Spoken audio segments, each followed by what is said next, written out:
Alhamdulillahi Rabbil Alamin. Wassalatu wassalamu ala sayyidina wa habibina wa syafi'ina wa qurrati a'yunina wa nuri qulubina wa maulana Muhammadin imamil anbiya'i wal mursalin wa qaidil qurril muhajjalin wa ala alihi wa sahbihi at-tayyibin at-tahirin. Allahumma la sahla illa ma ja'altahu sahla wa anta ya hayyu ya qayyum taj'alul hazna idha syi'ta sahla.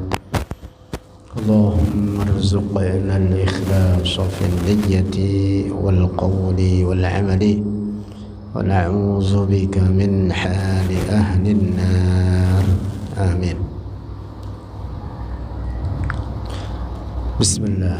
قال الإمام النسفي رحمه الله تعالى والملائكة dan bermula para malaikat ibadullahi itu para hamba Allah Ta'ala al-amiluna yang beramal atau bekerja oleh mereka bi amrihi dengan perintahnya Allah wala yusafuna dan tidak disifati akan mereka al-malaikah bizukuratin dengan laki-laki wala unusatin dan tidak dengan perempuan, apalagi banci. Banci itu kan yang tidak jelas antara laki-laki atau perempuan, ada kelaminnya, misalkan yang dalam fikih disebut khunsa muskil,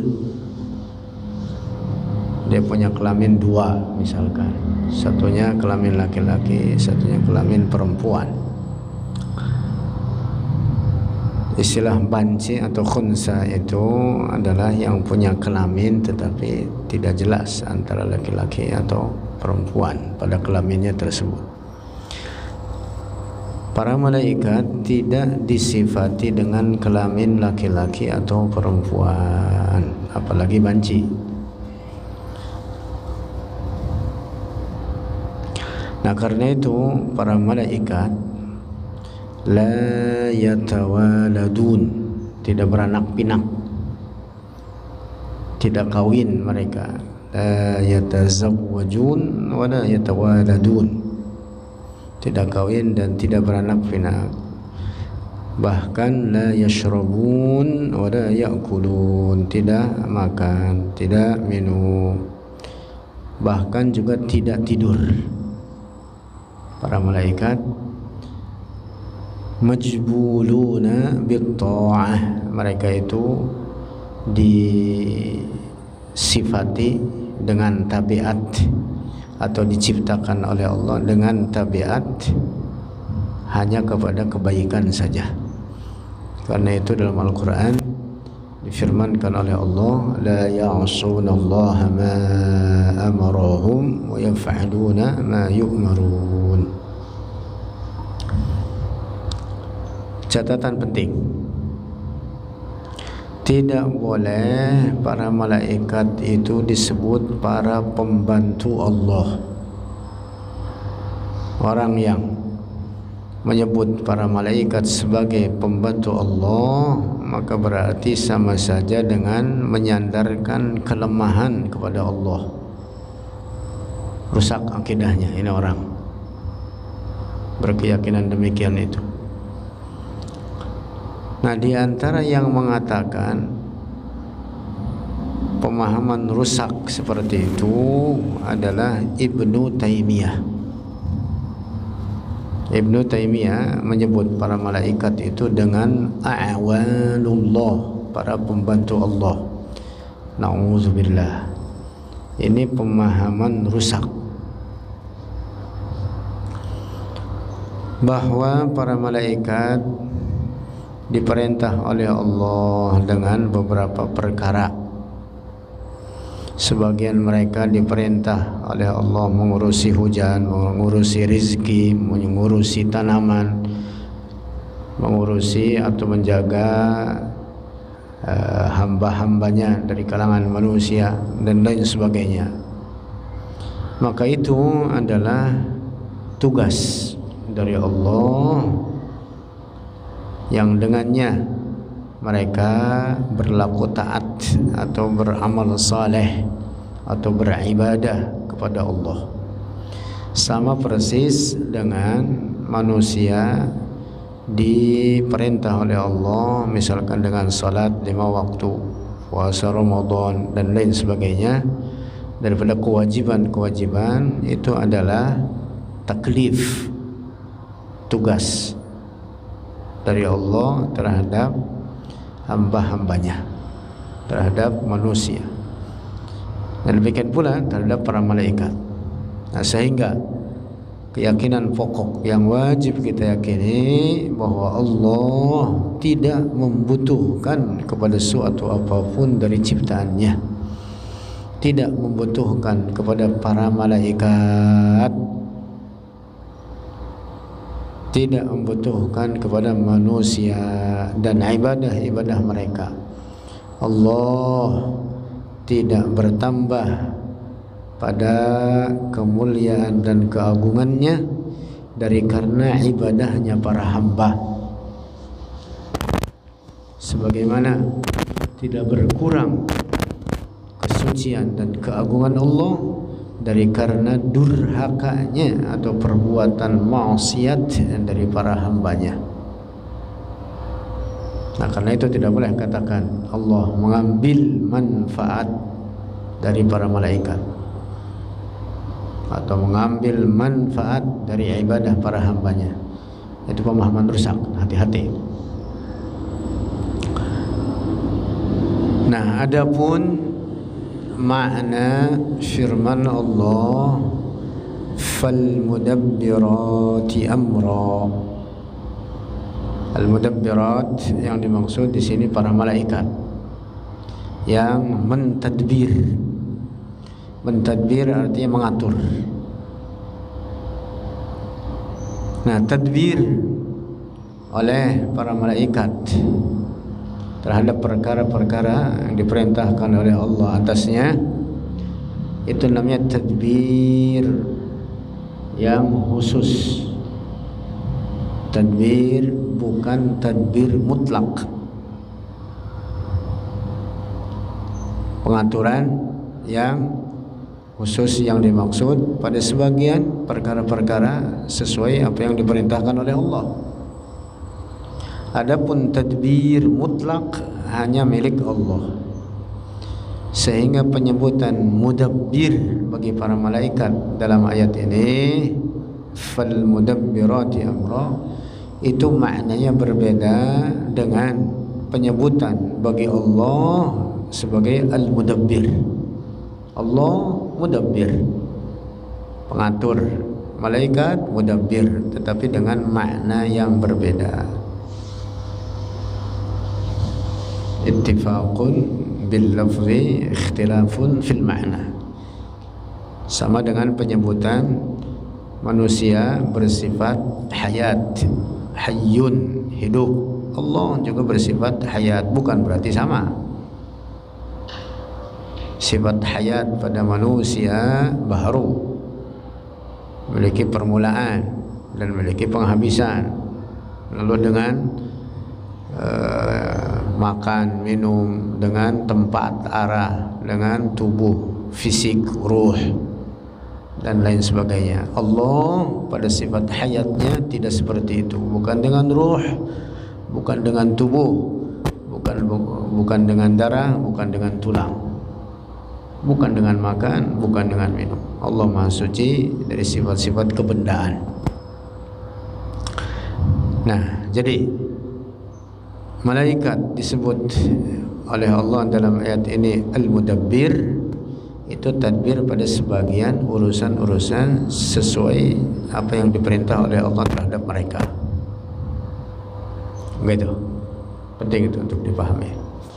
Bukan tadbir mutlak. Adapun tadbir mutlak atas alam ini adalah hanya Allah.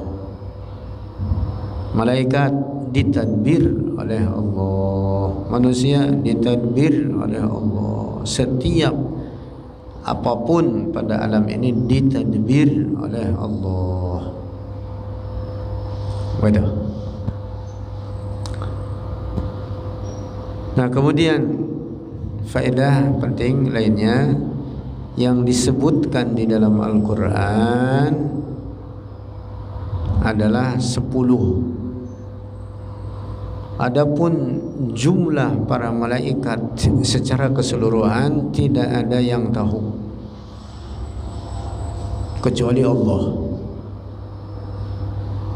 Jumlah mereka lebih banyak daripada setiap butir pasir yang ada di seluruh permukaan bumi ini. Lebih banyak daripada setiap tetes air hujan. Dari hujan yang sudah sekian lama turun ke bumi ini, lebih banyak daripada setiap helai daun dari seluruh pohonan yang ada di seluruh permukaan bumi ini. Tidak ada yang tahu jumlah mereka kecuali Allah. Allah berfirman dalam Al-Quran, wa ma ya'lamu junuda rabbika illahu. Wa ya'lamu, dan tidak ada yang mengetahui junud rabbika, akan bala tentara Tuhanmu wahai Muhammad. Junud yang dimaksud dalam hal ini para malaikat. Illa huwa, kecuali hanya Dia Allah.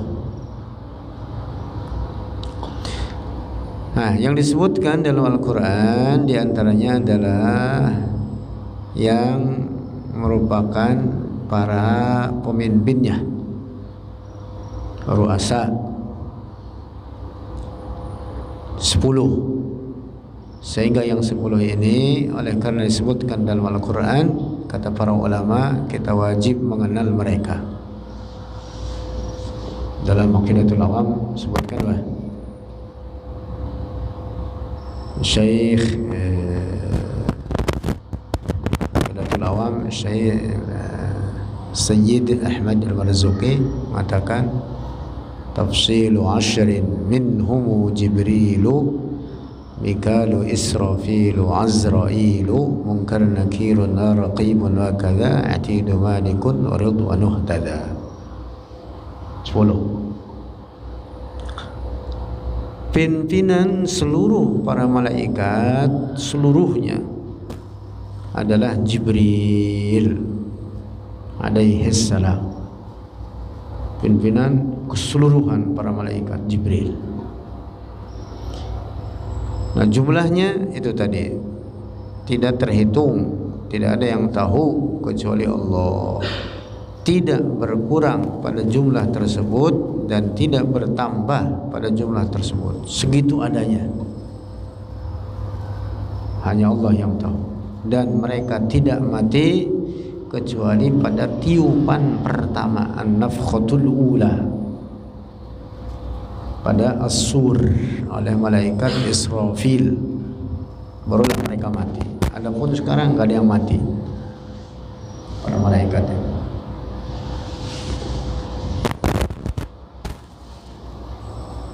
Mereka adalah ajsamun latifah. Ajsam latifah, jisim latif, diciptakan oleh Allah dari cahaya. Karena itulah jisim latif. Karena itu mereka dapat masuk ke tubuh manusia. Bahkan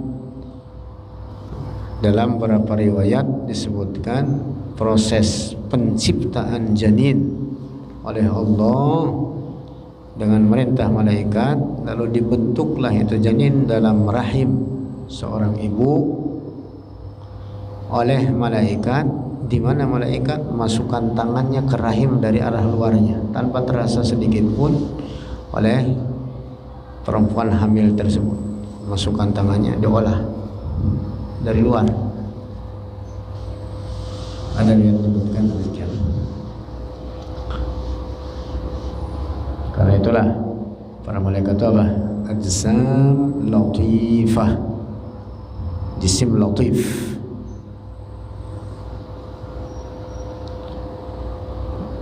Dasarnya jisim atau fisik latif itu yaitu fisik yang tidak dapat disentuh dengan tangan, tidak dapat digenggam atau diraba dengan tangan. Nah itu sedikit terkait pembahasan para malaikat. Lanjut.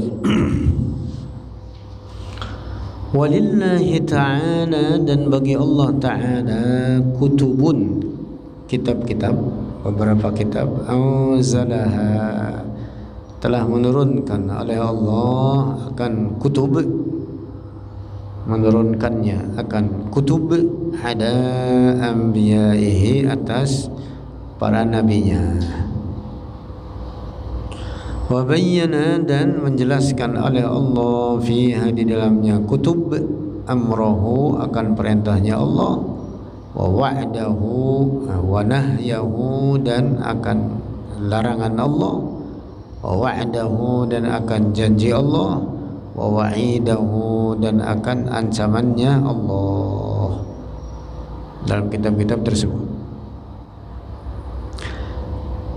Nah, kitab yang diturunkan oleh Allah ada banyak. Dalam satu riwayat sebanyak 104 kitab. Yang disebutkan di dalam Al-Quran 4 kitab. Nah, sehingga 4 kitab ini wajib diketahui kitab apa dan diturunkan kepada siapa. Sayyid Al-Marzuki berkata apa? Arba'atun min kutubin tafsiluha Taurat Musa bil huda tanziluha Zabur Dawud wa Injilun ala Isa wa Furqanun ala khairil mala. Taurat atas Nabi Musa, Injil atas Nabi Isa, Zabur atas Nabi Dawud, dan Al-Quran wa Furqanun ala khairil mala. Furqan artinya Al-Quran. Nama Al-Quran itu banyak. Salah satunya ini Al-Furqan. Ala khairil mala, atas terbaik makhluk Allah, yaitu Nabi kita Muhammad sallallahu alaihi wasallam. Nah, kitab-kitab umumnya atau bahkan seluruhnya berisi ajaran-ajaran syarak. Kitab-kitab berisi ajaran syarak. Maka di sini Imam Nasafi mengatakan bayyana fiha amrahu wa nahyahu wa wa'dahu wa wa'idahu. Dan itu yang membedakan dengan suhuf. Ada berapa suhuf selain kitab-kitab. Suhuf itu jamak dari sahifah, makna harfiahnya lembaran-lembaran, makna harfiah. Nah, suhuf itu berbeda dengan kitab. Di antara perbedaan isinya, suhuf itu hanya mengandung mawa'iz wa amsal. Mawa'iz itu artinya nasihat-nasihat dan kata-kata hikmah, kata-kata bijak, kata-kata hikmah, nasihat-nasihat.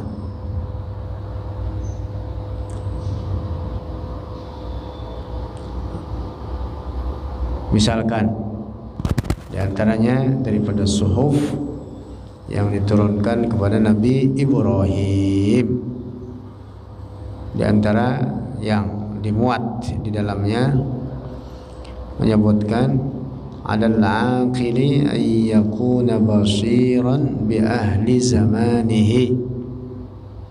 Seorang yang cerdas hendaklah dia faham dengan kondisi keadaan di zamannya. Jangan apa? Ngurung, faham apa yang sedang terjadi. Begitu. Yakuna basiran bi ahli zamanihi. Dan banyak nasihat-nasihat dalam suhuf, baik suhuf Ibrahim atau suhuf Musa. Nah, adapun kitab-kitab itu berisi ajaran-ajaran yang karena itu kitab-kitab umumnya turunkan kepada para rasul.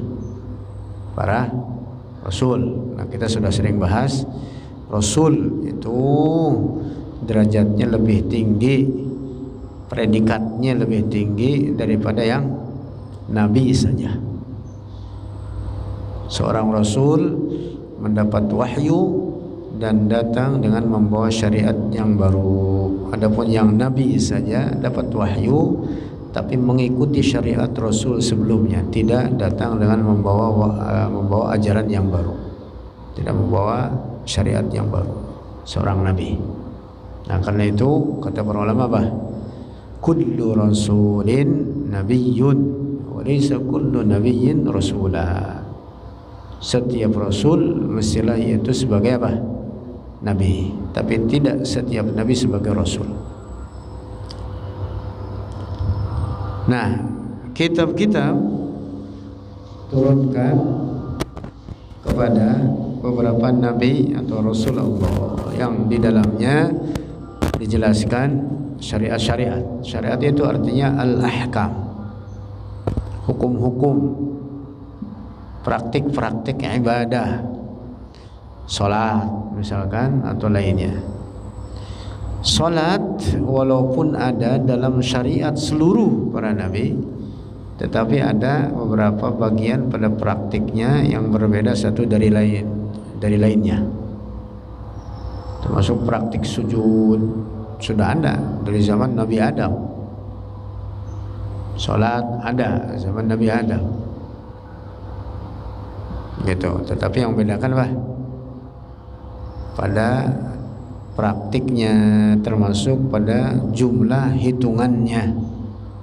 Dan semua salat dalam syariat-syariat para nabi ada sujudnya. Ada sujud. Nabi Isa sujud, Nabi Musa sujud, Nabi Isa salat, Nabi Musa salat, juga nabi-nabi lainnya. Maka dalam hadis terkait peristiwa Mi'raj, ketika Rasulullah mula-mula mendapat perintah 50 waktu lalu berjumpa dengan Nabi Musa, kata Nabi Musa aku sudah mencoba pada umatku dan mereka tidak mampu. Jumlah yang kau dapatkan jauh lebih banyak. Makanya kata Nabi Musa, sal rabbaka takhfif, irji', kembalilah engkau ke tempat di mana engkau dapat wahyu dan mohonlah kepada Allah supaya diringankan. Itu artinya bahwa dalam syariat Nabi Musa sudah ada salat, juga dalam syariat para rasul sebelumnya.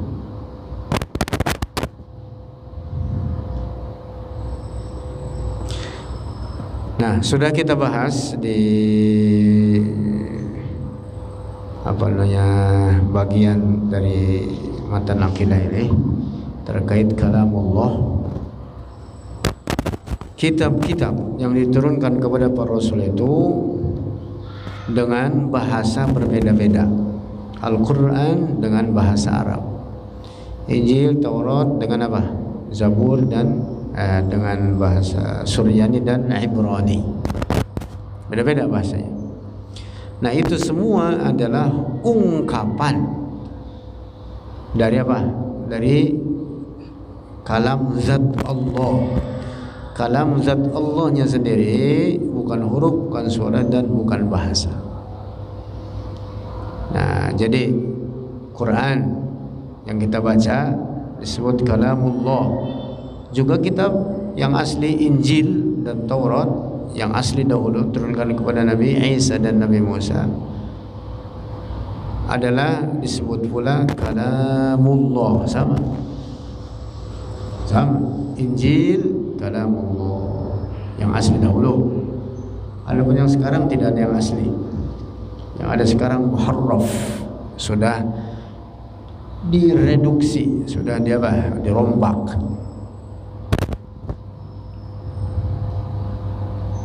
Bahasanya juga lain-lain. Bahasanya lain-lain. Setiap wilayah dengan bahasa setempat. Ya, perbedaan bahasa saja sudah sangat-sangat dimungkinkan menjadi adanya perbedaan apa? Kandungan makna di dalamnya. Maka yang ada sekarang itu tidak asli. Nah, yang asli dahulu turunkan kepada Nabi Isa disebut kalamullah. Turunkan kepada Nabi Isa dan Nabi Musa disebut kalamullah. Zabur kalamullah, Taurat kalamullah, Injil kalamullah. Sama sebagaimana Al-Quran kalamullah. Maknanya apa? Ibaratun anil kalamil dzati, ungkapan yang menunjukkan kepada kalam zat Allah. Allah merintah kita dengan salat. Perintah tersebut lalu diungkapkanlah dalam bahasa Arab menjadi aqimus shalah. Bukan berarti Allah berkata-kata aqimus shalah, bukan. Kalimat ini tertulis di Lauh Mahfuz seperti itu adanya. Kalimat-kalimat Al-Quran dibawa oleh malaikat Jibril, turunkan kepada Rasulullah. Adapun kalam Allah yang merupakan sifat baginya, laisa biharfin wala sautin wala lughatin, bukan dengan huruf, bukan dengan suara, dan bukan dengan bahasa. Itu sudah sering kita bahas terkait kalam Allah. Jadi wallahu a'lam bissawab.